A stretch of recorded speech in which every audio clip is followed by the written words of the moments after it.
بنتابع بنقاشات مادة الفلسفة أثناء كتابة إجابة الامتحان. لازم نبدأ في المقدمة. يجب أن تكون مقدمة تمهيدية لما هو مطلوب شرحه في الصلب أو ما هو مطلوب شرحه في الكتاب،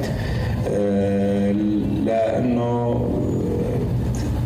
المقدمة تمهيدية. ما في مقدمة عامة تصلح لكل موضوعات الفلسفة، إلها مقدمة مناسبة تمهيدية لها، وموضوعات علم النفس لها مقدمة خاصة فيها، وكذلك علم الاجتماع.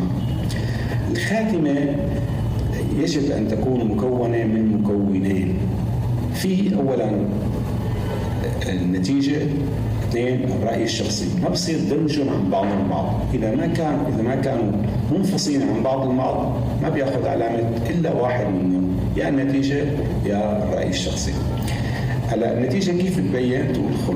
هي عبارة عن خلاصة لما ورد في الصلب. كأن نقول مثلا نستنتج مما سبق. النتيجة إلى 5 درجات. هلا بعد ما يلخص ما شرحه في الصلب، نقطة من أول سطر: وأرى أنا أو رأيي الشخصي هو كذا كذا. هلا في سياق مراجعات رح نذكر بكل درس أو معظم الدروس كيف بتكون مقدمة، وكيف بتكون الرأي، وكيف بتكون النتيجة. شكرا لكم.